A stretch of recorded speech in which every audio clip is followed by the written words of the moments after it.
How's it going, UBL Nation? My name is Broken Pinky, and welcome to playoffs of season number 15. And as always, I have a guest. You can already see it on the screen. Introduce yourself. Good afternoon, UBL Nation. My name is Winda Gaming, and this is your UBL quarterfinals Pickems. What in the intro was that? Where's your... I think Hannah will get that, and no one else. You're just getting walked all over. It's crazy. But yeah, I have the goat with me, Winda. Yep, and... I'm here. I had to mix it up because people expect the hello. So I'm just gonna rip off other people's intros. maybe we should redo this and I just hit them with the hello instead. No, I'll do that for finals. You know, actually. No. we'll do something else for finals. Yeah. We'll figure it out. But yeah, this is gonna be. We only have 2 matchups on the docket because top 6 playoffs, top 2 got a bye. So I figured now would be a good time to sort of go over a quick retrospective of the series, obviously, or of the season at least. Obviously, a lot of it's on the dock, but I thought we would point out some of it. So these are the standings for season 15. I think the top 8 was pretty clear. Like, it would be these 8 people. I think the order definitely is a little bit surprising, but why don't you give your piece? I mean, it's some strong teams, some strong drafts, some players that we've seen really improve, and definitely some surprises for sure. Both on who made it and who didn't. I don't know. I mean, I feel like I think the top 8 was like, these are clearly the 8 best people in the league, and I think any 2 of them missing playoffs would have been kind of surprising. So that's why, Gambit and Canner definitely missing playoffs was like, oh wow, they missed it. But then you see everyone who made it, and it's like, oh wow, everyone was cracked this season. Like, just look at how close everyone was to one another. Like, it was a piranha's den. Like, literally 5th through 7th, there is a point differential between each of them. Yeah. Like, it's very close. Like, 3rd and 4th, dead tied. So yeah, very, very close. Very, very close. And to those 9th through 12th, there's always another season. Yeah. Stuff happens. Sometimes you're at the bottom, and that's okay, because there's always next time. And there's always more of life to live than just Pokemon. Exactly. For example, it's Dawn to Dawn Thursday. Anyway. True. I will say I found it kind of surprising to see Cathy at 5th, considering how strong her start of the season was. But also, I think once she made playoffs, she kind of just chilled, which is a very fair thing to do. Yeah. She's just been, super vibing, as far as I'm aware, so... but I will tell you, she has locked in for playoffs, and we will get into that when we get to that matchup, but she has started locking in. I can imagine. I'm also pleasantly surprised to see how well Rat and Big E did this season, because they've always been really good players, but they're kind of inconsistent from one season to the next, so to see them start to get that consistency and hit, that, 3rd, 4th rank respectively, literally tied to differential, only difference being the head-to-head, it's really nice to see. Yeah, especially since they've been around so long. It's just nice to see. It's always great to see people improve. I say this every time I come on here. I love seeing people get better because it's nice progression. It's always fun. And Kris, I feel like really showed up this season. This is easily the best I've ever seen them do. And with a team that really I don't think anyone expected them to do this well with. Yeah. I still don't like their team very much. I'm going to be completely honest, but Kris was, first in their division last season, and now 2nd overall in this season, getting the bye. I mean, Kris is, since their introduction in Season 13, they've just been kicking it into another gear consistently, so, I mean, props to them, and, I mean, again, they're doing it with, 3 fighting types, 3 water types, 2 ghost types. It's like, this team doesn't make sense. It doesn't make my brain happy to look at the type chart and to look at the team. But Kris just uses it very well. Yeah. Sometimes you can't argue with results. I think another player that can kind of speak to that is Gig, who I will say, like, kind of returned to, like, a bit more common wisdom in this season, and it still worked out well for him. But Gig is just a very off-the-walls player sometimes. But again, we've been seeing that consistency start to rise, and the skill level coming with it, and the results coming with it. So another playoffs appearance from Gig. You love to see it. Yep. And of course, right at the top there, Lord Nobody, only 6-1. No undefeated coaches this season. Their only loss being Rat, actually. But otherwise, putting on a dominant performance in almost every set that we've seen from them. This team of top-end, just brutalness that it's been able to put on people, as well as some of the, like, sorts of mid-tier pieces we've seen, like Florges, really pop off. Yeah, I mean, again, Nobody's team was one that, like, we sort of were unsure about at the beginning. At least, looking at it in the power rankings and that kind of stuff. But just as time went on, Nobody just got stronger and stronger. And the couple changes that they made, I think, really, really helped. That Sinister pickup was a massive pickup for them. Sinister was massive, yeah. But yeah, I mean, that's really all I have to talk about on the standings. Next up, we have the overall kill leaders. And man, Ogrepon really popped off in the latter half of the season. Once Big E started playing more of his games, because I think he had to extend a few of them. But once Ogrepon started hitting the field more, poof. Yeah, and as far as I'm aware, still hasn't been terroring it that much. Like, this is and it's still, like, doing incredibly well. Even without terroring it and saving that terror for some of the other mons on the team, like the Walking Wake, or defensively with things like Stack Attacker or not Honchko, Murkrow, Slowking, using it for Sandy Shocks. I know they've used it a decent amount for that as well. So, yeah, but just Ogerpon doing Ogerpon things. I mean, it's a very strong Pokemon. Ivy Cudgel just hits like hell. It doesn't matter which you get mixed by. It's gonna mix you. It's very true. Tapu Fini. 2 demons. Tapu Fini and Sack Attack in the top 5. Alongside, of course, the other 2 annoying steel types, Megamon and Celesteela. Yeah, all 3 of those steel types. In fact, we got 4 steel types right next to each other. Yeah. 3 through 6. And Iron Moth, I mean, it's like kind of a steel type. Yeah, if you squint really hard. It's iron. Yeah, it is iron. How many of the Future Paradox Pokemon are actually a steel type? I think there's maybe 2? Yeah, it's Iron Crown and Iron Treads. Yeah. I'm impressed I got that off of memory.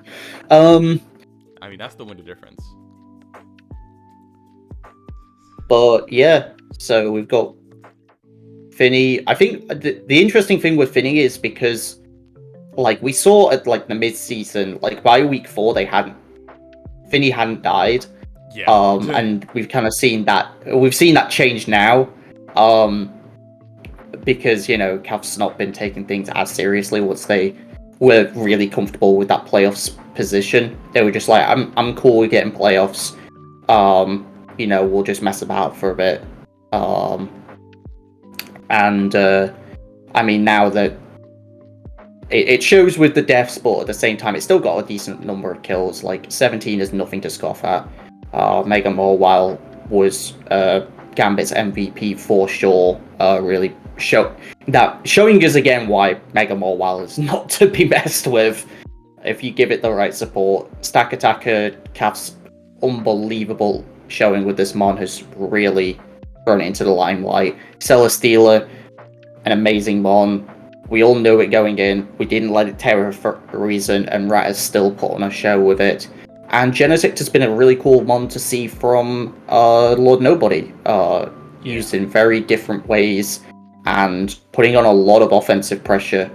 Unlike these slow, bulky steel types that want to hit hard, this one is a bit on the faster side with that extreme speed as well, and just kind of bops things if you let it get like the setup or just the support, which Lord Nobody has. Or the download boost. Don't give this thing a download boost. Don't give this thing a download boost. The worst part with Genetic though is you don't know what you're wanting to give it a download boost for, because they could just be like, oh, you're fearing extreme speed, so you're going to give me a special attack boost, and now I will bop you with all of these special coverage moves. Yeah, Ice Beam, Flash Cannon, Bug Buzz, Flamethrower, Thunderbolt. Thunderbolt, yeah. And you're just like, oh. And you just don't know. Like, you can make assumptions, but you just do not know. And that unpredictability can be a big benefit to Genesect. And then I guess also worth noting, so yeah, rounding out the top 10, we have Moth. Interesting to see Moth do so well, for Gambit, because like I think you look at Gambit's draft and you're like, Moth is the signature guy, but Moth definitely helped out when Trick Room wasn't always the answer. And I think a similar way for Terrakion, where Rat really relied on Celesteela for a lot of it, but whenever Celesteela couldn't get the job done, or Rat didn't want to use Celesteela every single game, which is fair. Terrakion was a beast. Yep. Nothing too crazy there. It's nice to see Iron Moth actually pop off. I really like Iron Moth. In both singles and doubles, actually. I really think it's such a cool mon. That fire poison typing is so nice. And then the coverage options. And for doubles, you've got like Tailwind. I think it gets Tailwind. I'm 90% sure it does. It at least gets Acid Spray, which is, I always love Acid Spray. I think it's such a cool move. And it gets Fiery Dance and Heat Wave. It's like, Jesus Christ, dude. Yeah, this thing gets a Fiery Dance boost, and game is just done. it's just hit for so much damage. And then rounding out the top 10, we've got Mega Manectric and Indeedee Mail, which was a later pickup from Kana. They picked it up, I think, like week 3. Yeah, week 3. So when Kana did all his trades. Yeah, so... And then also worth noting, we had Mega Salamence and Runa Regis also get 9 kills. Just, I guess, not quite pictured because I kind of just took a picture from the doc. But yeah. Yeah. So I guess it is kind of a top 12, but I don't know, top 10 just looks so much nicer. So I left off Mega Man and Runa Regis. Yeah, Runa Regis making sense with Rat using Trick Room with Celesteela, and Mega Salamence is Mega Salamence, so... I mean, I'm just surprised Mega Man's wasn't higher, but obviously nobody had other things to do. The Genesect in the room is a testament to that. Yeah, and Mega Man's, like... I think it's one of those mons where, like, it has a target on its back, right? Like, you think Megas... for doubles, and you think Mega Men's. So, like, people are going to see that Mega Men's and go, I need to make sure I do not lose to Mega Men's, so it feels like it's got more of a target on its back, and I feel like maybe that's why like, Genesect has performed better, perhaps. Maybe, yeah. So, shouts to Mega Manectric, of course, as well. I love Mega Man. Me too. For doubles. It's just that Volt Switch Intimidate cycling with Snarl is super nice. Always a big fan of it. Yeah. And then, like you said, Indeedee for Canner, running up the top 10. But we don't just have kill leaders here. We also have death leaders. I wanted to tally up the deaths because I thought it was funny when we did that a few seasons back. So yeah, at the top, Rat had 15 deaths on his mice, to show that I guess rats are better than mice, I guess. Yeah. we stand rats in this household, not mice. It's rat hold, not mouse hold. Oh man. Yeah. We also have Fluttermane, Coco, and Sneasler all tying for 12 deaths. Then we have Wake, Murkrow, and Ogerpon all tying for 10 deaths. And then there's one more 9-death Pokemon. I forget what it was. Oh yeah, it was Mega Mawile. So Mega Mawile tied with Riolu, Roaring Moon, and Gothitelle for 9 deaths, but it had more kills and was already featured, so I didn't feel like picturing it. Yeah. It's always fun to see like just all these super high tier Pokemon get 10 deaths, but it's just like, I mean, I think other than there's a couple that are like, oh yeah, these are supposed to be like bulkier support Pokemon, but most of these are just like, these are gonna die in one hit. I feel like Roaring Moon is a Pokemon that, like, you look at its stats and you're like, oh, this thing's just gonna get a bunch of kills, and then you actually use it and it's like, wow, this thing just clicks Tailwind and dies sometimes, huh? Yeah. Tailwind, click knockoff. Yeah. Cool. I definitely think a lot of these make sense. Yeah, I mean, you got like some support Pokemon who have really popped off this season: Mousehold, Murkrow, and Riolu, and Gothitelle as well. Goth's an amazing one. Like, people just kind of forget sometimes how good Goth is. And then you just got like Sneasler, a support mon, that just so happens to have 130 attack. Yeah. It fakes things out and, statuses things. Yeah, I mean, I would like to see maybe some coaching stuff, but Cantor didn't really have a team to lend toward coaching. No. Yeah, he had his own side terrain idea that he went with instead. Which I told him to do. I mean, the Dragapult was not working, so I guess good on that. Yeah, I was like, Sneasel's too slow in this format. He's like, no, Sneasel's fine. You just Diaclaw things and Poison Touch, and then Sneasel was dying every time. And he was like, oh, well, I guess I'll go with Psychic Terrain. And then Sneasel did better because it could outspeed and Diaclaw things. I think the one surprise like on the Death Leaders is Fluttermane. But also it's a very volatile Pokemon that, like, you have to know how to use Fluttermane because it is very physically frail, and like we were talking about with Mega Man, it gets targeted so often. Yeah, it's 23 points, and you look at your opponent's matchup and you go, oh my goodness, they have a 23-point Pokemon, I have to focus it.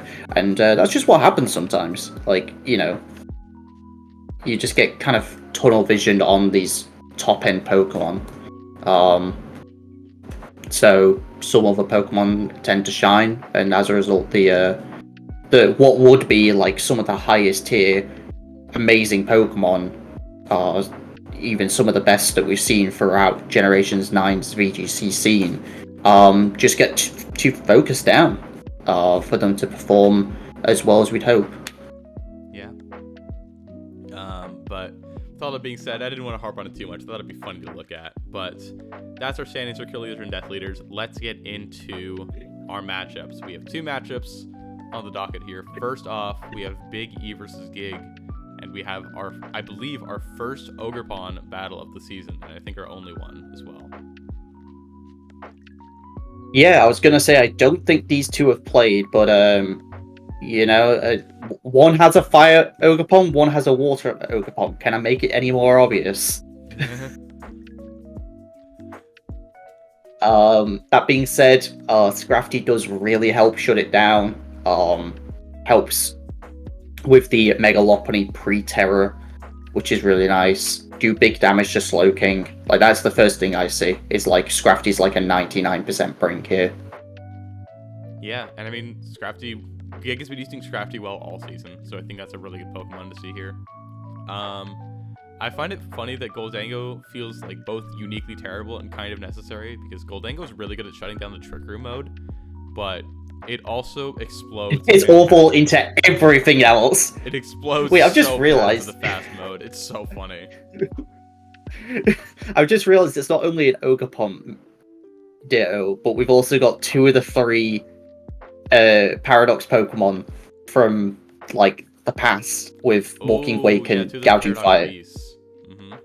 Yeah. Yeah, So no one got Raging Bolt this season, huh? no, I mean, I think we banned Terra on it, which probably dissuaded some people. That's fair. I don't know. I don't like Raging Bolt that much, TBH. So I can see it. Yeah, like Goldengo's really good at like shutting down the Trick Room, which otherwise like Biggie kind of has a big advantage into, other than Scrafty. But then there's Gramble. Like Gramble can kind of be on the opposite end of the foot here. Gramble actually looks like a decent brink here. Not gonna lie, actually. Wait, Gramble actually kind of goes hard. Yeah, I mean, you can go like Terra, Fire, Ground, Dark, whatever you want to fuck up that Dango. And then after that, I mean, Terra, Ground, Earthquake, and a Gouging is gonna hit hard. Or you can go like, or even like, I don't know, Terra, whatever. You do have to be kind of wary because like it's hard to get a Terra that covers the Goldango and doesn't leave you super open to gouging Ogerpon. Yeah. And obviously, you know, the rest of the team. So you have to be smart about what and how and when you Terra your Grand Bull. But I do agree with you that Grand Bull, you know, 120 attack, fat moves under Trick Room. I think it can be pretty strong here. Yeah. I mean, it gets Crunch, which will do good damage. I think it at least gets Fire Fang, but I think it got Temper Flare. Ooh. I might be wrong on that, but if it did, that's a really nice one as well.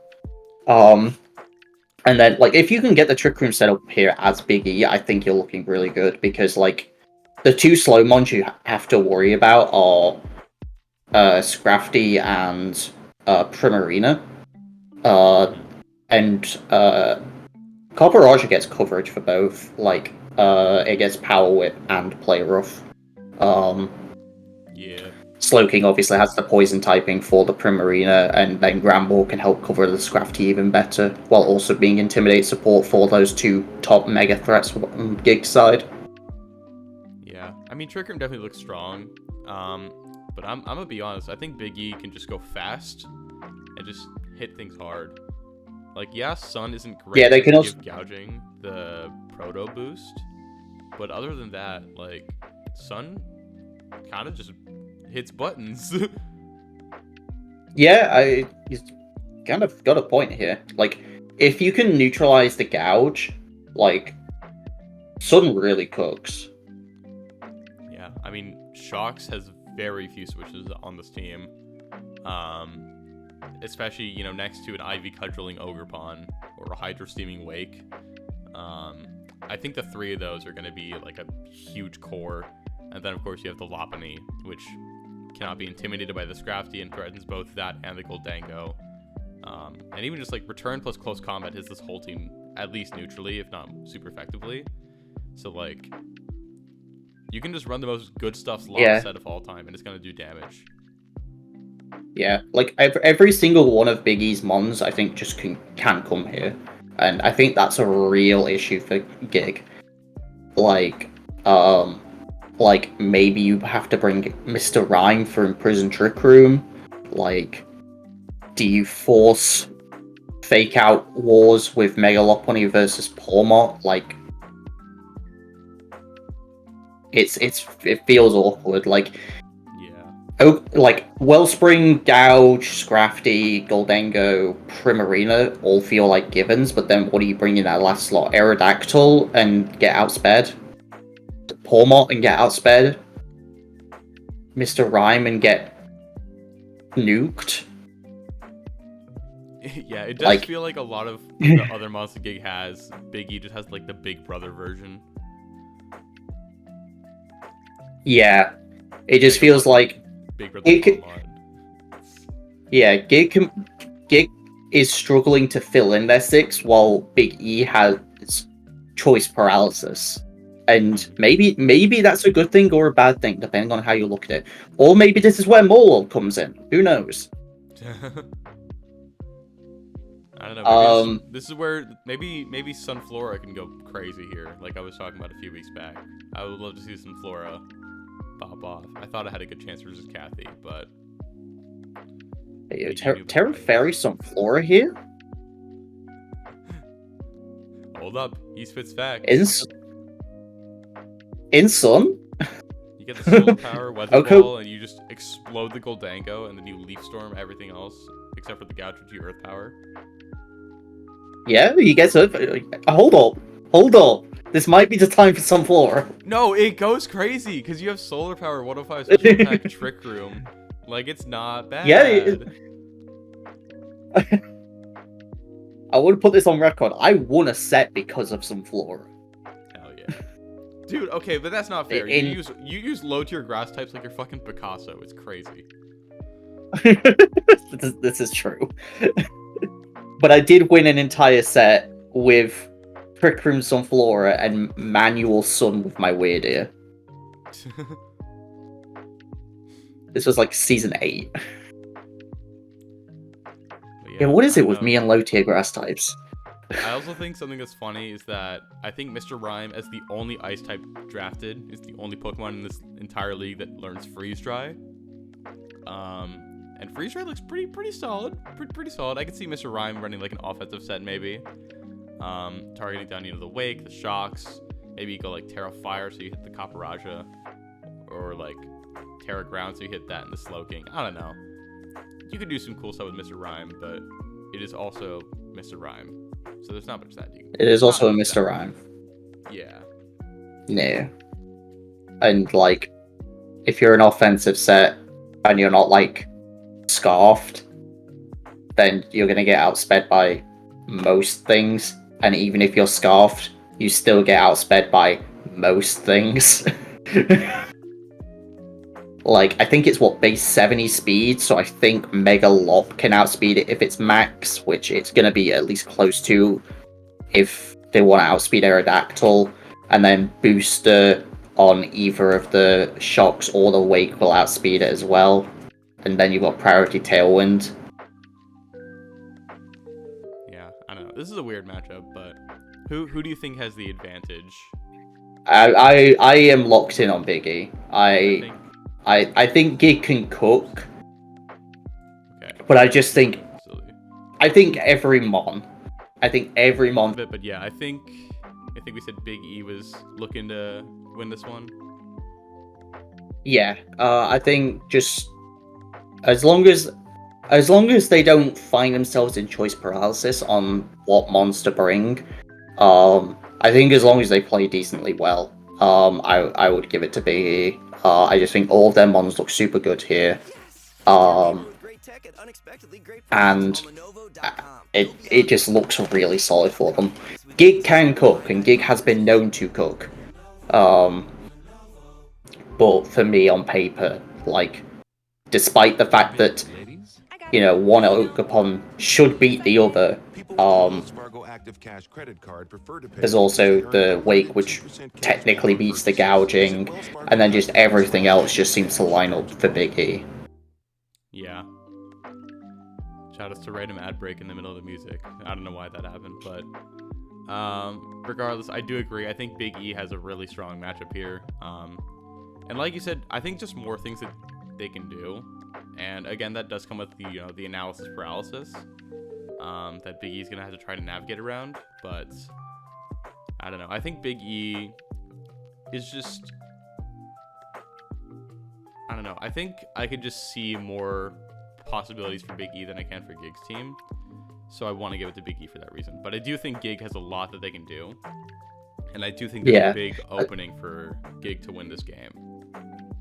Yeah, I think something that's really worth noting is Gig, it feels like they need to cook, and Gig has been known to cook, but I feel like Gig has to cook for the right thing. Because if they cook for the wrong thing, then their whole game plan goes out the window and they're cooked from the offset. If Big E thinks about this matchup differently than Gig does, then, like, that's it. If they both go on the same wavelength, though, and Gig does kind of get a soul read on what type of team Big E wants to bring, and able to cook up some heat to force Big E to rethink strategies on the fly. I think that's where Gig can shine in this matchup. But I think that's just harder to do than what Big E has to do. So that's why I want to give it to them. Yeah, and I think I agree. So here's that matchup, and that leaves us with one more. The climactic rematch between Rat and Cathy Barra. I believe from week 7. So yeah, right fast turnaround here. Rat got the win in the regular season, but as you said, Cathy has been locking in, so to speak. Yes, it has been playoffs Cathy, and playoffs Cathy does not mess about. Pretty much immediately, I got put into a group chat with Canna and her, and cooking immediately began. Obviously, I will not give away anything here, but I can at least give my thoughts on the matchup in general. Well, I'll have you know that as soon as this matchup was posted, I was put into a group chat with Rat and this definitely happened, by the way, and also with Big E, and also with Kris. So, right, yeah. okay. I think yeah, locked in Cathy. I think Rat actually might have even called upon Lord Nobody. Ooh, which would okay. be. I know they were speaking about that in one of the channels about maybe teaming up. But doesn't the winner of this because fight Lord Nobody? yeah, that's the thing. Is Lord Nobody said he wanted to beat Rat. He wanted to be the one to knock him out because Lord Nobody's only loss was to Rat. So Lord Nobody wanted to knock Rat out instead of Cathy doing it. Aw, they're so cute. Lord Nobody's tsundere. Oh, I hate that. I do not like that. But yeah, it feels weird to talk about the matchup because, like, man, in the regular season, I mean, it just feels like a whole different beast. Yeah. I didn't even see the regular season match. I'm sorry, I didn't watch Pickems, so I don't even know what you said about the matchup the first time that they played. But I mean, looking at it now, it does feel like Cathy could have trouble dealing with Celesteela. Yeah, I think Celesteela. I mean, Cathy does have a lot of good answers. You have Manectric and Marowak. That's about as good in Celesteela as you can get. I think Terrakion actually poses a really big problem here for Cathy because Terrakion hits really hard, especially if it gets like +4 Rock Slide, Sacred Sword coverage, like just melts Cathy's team without Terra. And you don't want to force your Terra when you have such flexible mons like Stack and Feeny and the Marowak, which is probably going to come, and once the Terra out of weaknesses, it's going to be locked into, like, it might want to Terra out of its dark weakness in front of the Hydreigon or something. Or even Roaring Moon, which feels Terra locked, like a Terra Sync. So, Terrakion is the big one that sort of sticks out to me as like a big thing that Cathy has to worry about. I also think Runa Regis could be a thing, or even Exeggutor with Trick Room to reverse it. I don't know if either of them gets Imprison. But like Exeggutor definitely does. Okay. Imprison Trick Room Eggy could honestly be a thing.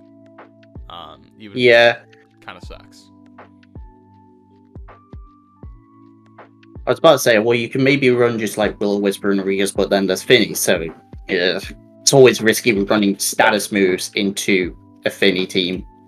But even then, like, you've got, like, Runa Regis is slower, for example, than Marowak, and so you can use that to keep your Celesteela safe. Yeah. And you can, like, I don't know, maybe you can, does it get, like, a move to get rid of Thick Club, or nah? I feel like it gets, I feel like it would get, like, Corrosive Gas or whatever that move is. Who are you talking about? Runa Regis. I have no idea. I'm looking up Rune Regis's moveset right now. Probably gets like Trick. Yeah, okay, it gets Trick.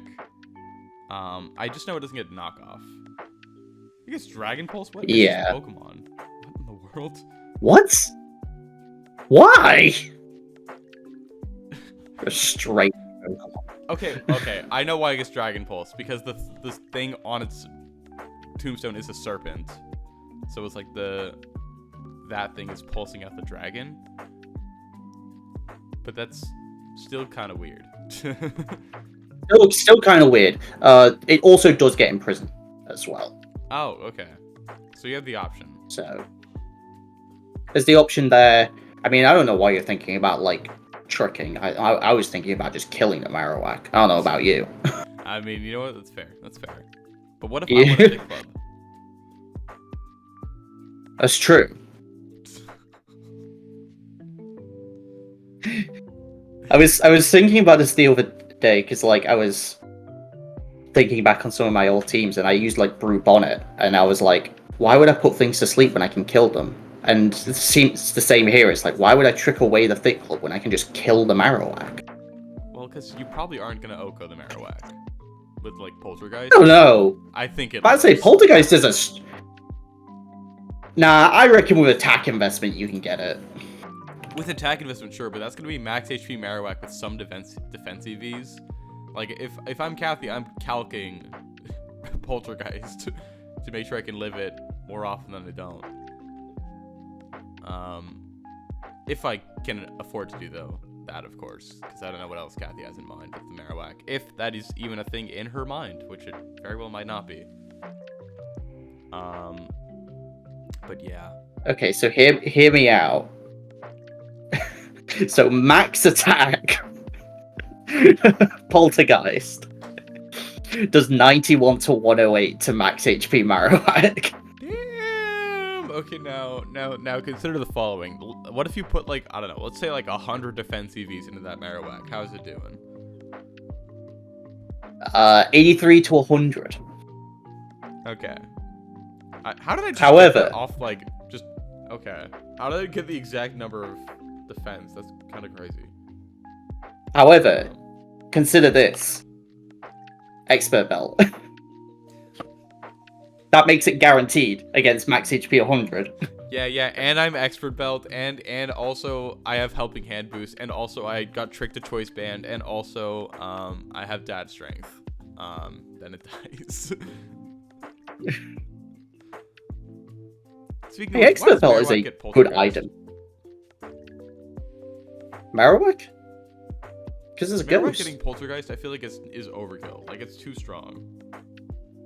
It already has Shadow Bone. Like, why does it need Poltergeist too? Because you want to be able to click ghost moves instead of look at your 80 base power move Shadow Bone, and then look at your 120 base power move of Flare Blitz and go, why would I ever click Shadow Bone? Because it has a 20% chance to drop defense. We've been over this. Why would you care about any secondary effects when you can just kill things? Okay, but if it lives, then you defense drop it, and then it super dies. Also, Poltergeist can miss. And whenever Rat is in an equation, there is going to be RNG involved. So, yeah, this is true. Marowak, I think you are on suicide watch. Yeah.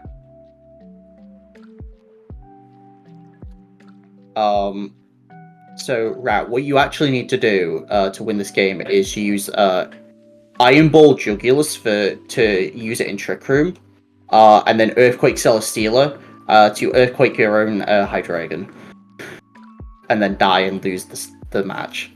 Okay, now, literally this, Batman. In what universe is Hydreigon tied to Earthquake? When it Terra Electrics. This is so stupid. It doesn't even kill. I guarantee you that, like, Max Attack Adamant Celestial Earthquake does not kill Max HP Hydreigon. I will bet my top dollar on it. instead of horse racing, there should be calc gambling for Pokemon players. They should add that to VGC events, I think. I think that's a great idea. It's definitely not an awful idea. See, we agree. Yeah. We're kind of rambling. Milotic looks really good here as well, actually. Like, annoyingly good.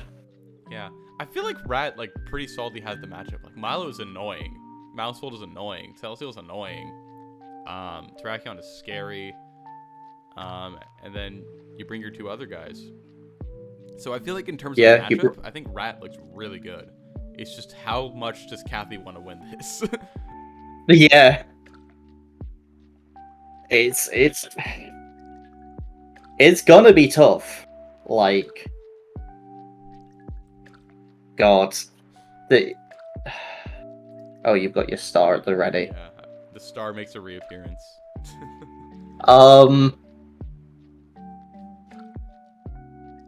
I mean, like, I'm still gonna go with Cath. Yeah, I think at the end of the day, I think Cathy just wants to win very badly. Yeah. And I think Rat does too, because I don't think Rat has won a season. And I think that is definitely something that he wants to do. Yes. But I need Cathy to win. So that the cycle can forever continue. So that we had a season where Kana wins, a season where Cathy wins, and then it's 4 more years of Winda, baby. 4 more years of Winda. I need that cycle. So yeah, but it's also I'm giving it to Cath on my end just because I'm helping them a bit. It's also kind of why I've been a bit vague on things. So, but like let's just say it hasn't been easy. But I can imagine, yeah. Like, I imagine Rat's also been busy as well. Rat's got like finals and stuff. But I think if there's anything that they're gonna put any amount of time aside for, it's gonna be for this match, and to try and win, because this would be a really big win for Rat. Because I mean, it's Cathy Prime. Yeah, I mean, I think again, there's definitely a world where Rat wins this. I think he's a good enough player. I think he has a good enough team. I think he has a good enough matchup. But again, Cathy is going to be locking in pretty hard. So I think that can be hard for Rat. I think sometimes when like he goes up against like a really strong multi-layered game plan, especially when Trick Room's involved, he can kind of get overwhelmed a little bit. So he's definitely been getting better about that this season, but I don't know. I think Cathy's just so damn good at this game that like I think she has a slightly better chance, but I think it's going to be a really fun set to watch. Yeah, and at the time of recording this, they're playing tomorrow. Ooh, okay.